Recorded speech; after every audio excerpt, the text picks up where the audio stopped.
Hello everyone, आज हम start करने जा रहे हैं accounting of 12th class. 12th class की अकाउंटिंग स्टार्ट करने से पहले हमें जान लेना चाहिए, ये ज़रूरी है कि आपका जो सिलेबस है 12th क्लास का क्या रहने वाला है। आपका जो पूरा सिलेबस 12th क्लास का उसको 3 पार्ट में डिवाइड कर दिया गया है। देखिए, पहला है आपका पार्टनरशिप फर्म, दूसरा है आपका कंपनी अकाउंट, तीसरा है आपका एनालिसिस ऑफ फाइनेंशियल स्टेटमेंट।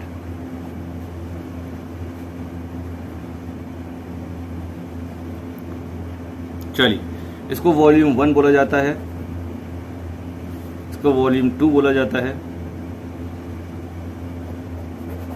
इसको वॉल्यूम 3 बोला जाता है। ठीक, हम वॉल्यूम 1 से स्टार्ट करेंगे और एक एक करके तीनों बुक्स को मतलब वॉल्यूम को खत्म करेंगे। चलिए स्टार्ट करते हैं। पहली वॉल्यूम पार्टनरशिप को स्टार्ट करने से पहले हमें पार्टनरशिप का मतलब मालूम होना चाहिए, पार्टनर्स का मतलब मालूम होना चाहिए और पार्टनरशिप फर्म का मतलब मालूम होना चाहिए। चलिए स्टार्ट करते हैं। स्टार्ट करने से पहले आपको एक छोटी सी बात और बतानी है। जिन बच्चों ने किसी वजह से 11th क्लास नहीं करी है या 11th क्लास करी है, उनका बेसिक कंसेप्ट बहुत वीक है अकाउंट में, तो आप प्लीज़ बेसिक कंसेप्ट वीडियो देखिए जो मैंने आपके डिस्क्रिप्शन में दे रखी है, उससे आपका काफ़ी बेनिफिट होगा। और दूसरी चीज़, बच्चे ये ना सोचे कि मैंने 11th क्लास करी नहीं है, 12th क्लास सीधे पढ़ने जा रहा हूँ। इस बात की आप टेंशन मत लीजिएगा, क्योंकि जहाँ जहाँ पे आपका 12th क्लास में 11th क्लास का कंसेप्ट टकराएगा, जहाँ जहाँ पे 11th क्लास का कंसेप्ट आएगा 12th क्लास में, वो मैं आपको साथ साथ बताता हुआ चलूँगा। इस वीडियो को देखने से पहले आप प्लीज़ उसको जाके देखिए, उसको देखने के बाद फिर इस पर आइएगा। काफ़ी ईजी हो जाएगी आपको समझना ये वीडियो। वैसे आपको समझ में आ जाएगी, लेकिन और अच्छी अंडरस्टैंडिंग के लिए आप पहले बेसिक वीडियो देखिए, उसके बाद फिर ये वाली वीडियो देखिएगा। चलिए स्टार्ट करते हैं। पहला वॉल्यूम बोलता है आपका पार्टनरशिप फर्म। इसके अंदर हम पहले पढ़ लेते हैं पार्टनर्स किसको बोलते हैं, पार्टनरशिप फर्म किसको बोलते हैं और पार्टनरशिप किसको बोलते हैं। 2 या 2 से ज्यादा लोग मिलकर जो काम कर रहे होते हैं, वो काम मतलब बिजनेस, वो पार्टनरशिप फर्म कहलाता है। ठीक, 2 या 2 से ज्यादा जो लोग होते हैं आपस में, वो पार्टनर्स कहलाते हैं। उन पार्टनर्स में जो रिलेशन होता है आपस में, वो पार्टनरशिप कहलाता है। चलिए आगे आते हैं। अब आते हैं अपने दूसरे इंपॉर्टेंट टॉपिक पर, एसेंशियल्स फीचर्स ऑफ पार्टनरशिप।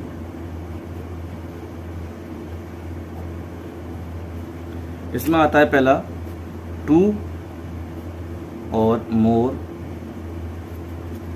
चलिए इन फीचर्स को एक एक करके डिस्कस कर लेते हैं। चलिए देखते हैं एसेंशियल फीचर्स ऑफ पार्टनरशिप। देखिए, पहला आता है इसका 2 और मोर पर्सन्स। मतलब ये कह रहे हैं कि सिंगल पर्सन आपस में ही मतलब खुद से ही पार्टनरशिप नहीं कर सकता, तो कम से कम पार्टनरशिप के लिए कम से कम 2 होने चाहिए। 2 से ज्यादा भी हो सकते हैं, ठीक है, लेकिन कम से कम 2 होने चाहिए। और उन पार्टनर के बीच में एक एग्रीमेंट होना चाहिए। ठीक है, एग्रीमेंट मतलब एक ऐसा एग्रीमेंट जो रिटन भी हो सकता है और ओरल भी हो सकता है, जो पार्टनर के रिलेशनशिप बताता है। मतलब कि पार्टनर ने अपनी पार्टनरशिप कुछ टाइम के लिए कर रखी है, या पार्टनर ने अपनी पार्टनरशिप किसी पर्टिकुलर वेंचर मतलब एक प्रोजेक्ट के लिए कर सकती है। जैसे ही प्रोजेक्ट पूरा होगा वो पार्टनरशिप खत्म हो जाएगी। इस तरह का एग्रीमेंट और पार्टनर के बीच में होता है। या पार्टनर ने आपस में पार्टनरशिप मतलब एग्रीमेंट कर रखा है जब तक वो चाहें। ठीक है, आपका तीसरा आता है लॉफुल बिजनेस। जो पार्टनर आपस में जो पार्टनर बिजनेस कर रहे हैं वो लॉफुल होने चाहिए। प्रॉफिट शेयरिंग मतलब जो भी प्रॉफिट आएगा और लॉस भी जो आएगा पार्टनरशिप फर्म से, वो पार्टनर किस तरह से बांटेंगे, उनका जो रेशियो रहने वाला होता है उसको बोलते हैं प्रॉफिट शेयरिंग। ठीक है, ये सब इसके एग्रीमेंट में लिखे हुए होते हैं, पार्टनरशिप के एग्रीमेंट में जो हमने ऊपर पढ़ा।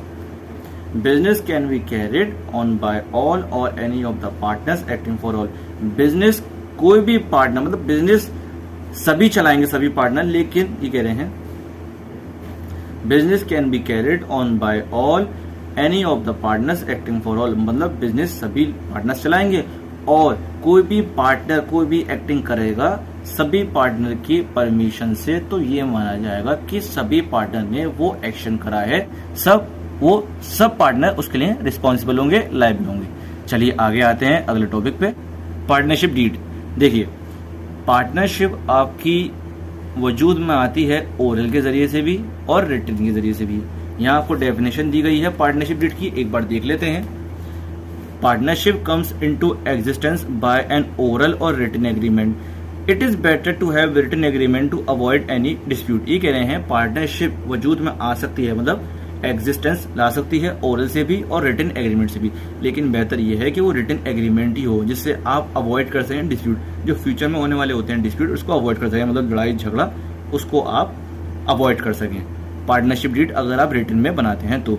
रिटन एग्रीमेंट जो आपका रिटन डॉक्यूमेंट है ये कहलाता है आपका पार्टनरशिप डीड। इसके अंदर डिटेल होती है टर्म्स कंडीशन पार्टनरशिप की, और ये लीगल डॉक्यूमेंट होता है जिसमें साइन होते हैं सभी पार्टनर्स के। इसके अंदर क्या क्या होता है देखिए, डिस्क्रिप्शन ऑफ द पार्टनर्स, मतलब पार्टनर का नाम और पार्टनर का address, description of the firm, firm का नाम, फर्म का एड्रेस, प्रिंसिपल प्लेस क्या है बिजनेस की, बिजनेस का नेचर क्या है आपका, कमेंसमेंट्स ऑफ पार्टनरशिप, मतलब पार्टनरशिप आपकी कब स्टार्ट हुई। एक चीज बतानी है आपको, देखिए बहुत ज्यादा इंपॉर्टेंट है, आपका बिजनेस होता है,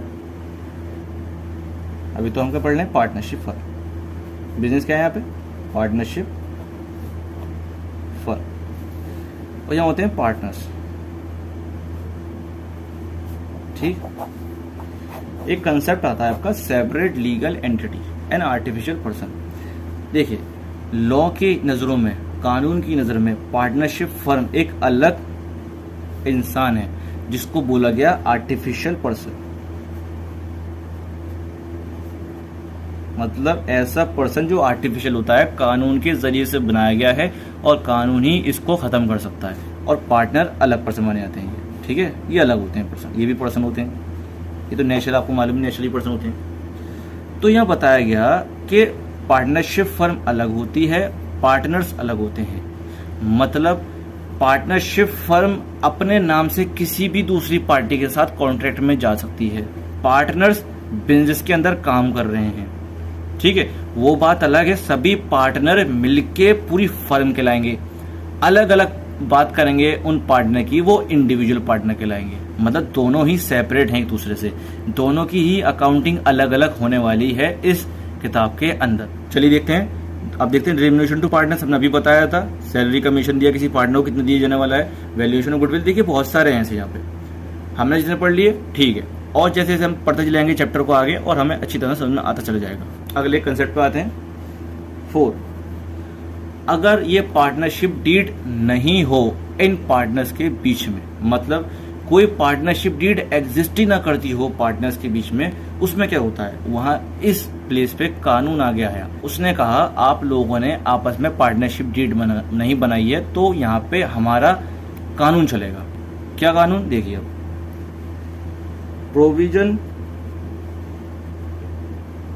provisions of Indian partnership act 1932 in case of partnership deed is silent और एब्सेंट, मतलब ये कह रहे हैं अगर पार्टनर के बीच में पार्टनरशिप डीड नहीं है तो वहां पर इंडियन पार्टनरशिप एक्ट 1932 एप्लीकेबल हो जाता है। Case of partnership deed is silent, ये याद रखिएगा, और एब्सेंट, ये साइलेंट और एब्सेंट का मतलब होता है कि नहीं है, ठीक है। इसके क्या क्या कानून होते हैं वो देख लेते हैं। पहला कहता है प्रोविजन, प्रॉफिट और लॉस शेयर किया जाएगा इक्वली, कोई मैटर नहीं करता किस पार्टनर ने कितना कैपिटल लगाया है, किसी पार्टनर ने 2 लाख रुपए लगाए, किसी पार्टनर ने 10 लाख रुपए लगाए, किसी पार्टनर ने 50,000 रुपए लगाया है, कोई मतलब नहीं, सबको पार्टनर को प्रॉफिट या लॉस बराबर बराबर बांटा जाएगा। दूसरा आता है आपका interest on capital not paid to any partner, interest on capital किसी भी पार्टनर को पे नहीं करा जाएगा। Interest on drawing not charged from any partner, interest on drawing किसी भी पार्टनर से चार्ज नहीं करी जाएगी। आगे आते हैं कैपिटल और ड्राइंग, मैंने बेसिक वीडियो में समझाया है क्या होता है, जिसको नहीं मालूम प्लीज पहले वाली वीडियो जाके देखिए, इसके बाद ये वाली वीडियो देखिएगा। आइए, remuneration, salary commission bonus etcetera not paid to any partner, remuneration मतलब सैलरी कमीशन पेड किसी पार्टनर को पे नहीं करनी। Interest on loan by partner is allowed at the rate 6% per annum, कोई पार्टनर लोन देता है फर्म को उसे 6% से ज्यादा इंटरेस्ट ऑन लोन नहीं देना, ना ही 5.5 ना ही 6.5, सिर्फ 6% ही। New partner can not be admitted unless all the partners agree to it, कोई भी नया पार्टनर एडमिट नहीं हो सकता जब तक कि सभी पार्टनर अपनी मंजूरी न दे दें। चलिए इससे रिलेटेड क्वेश्चन कर लेते हैं, जहां पर पार्टनरशिप डीड नहीं होती वहां पर provisions of Indian partnership act 1932 apply हो जाते हैं। जो अभी हमने 6 केस पढ़े हैं, 6 पॉइंट पढ़े थे, वो यहाँ एप्लीकेबल हो जाएंगे। देखिए, Amrish, Lalit and Charu are partners in a firm without a partnership deed, partnership deed नहीं है। Amrish contributed more capital than other partners and demand interest on capital at 10% per annum, but Lalit and Charu did not agree with him. Ambarish ने ज़्यादा capital contribute कर रखा है दूसरे partner के मुकाबले में पार्टनरशिप फर्म के अंदर, वो डिमांड कर रहा है इंटरेस्ट ऑन कैपिटल की कि 10% से इंटरेस्ट ऑन कैपिटल मिलना चाहिए। ये एग्री नहीं कर रहे तब भी नहीं दी जाएगी, एग्री करते तब भी नहीं दी जाती, क्योंकि कानून क्या कहता है, किसी पार्टनर को इंटरेस्ट ऑन कैपिटल नहीं देनी। आगे ये Lalit divorced full time in the business and demand a salary of ₹5,000 per month, but Amrish and Charu did not agree with him.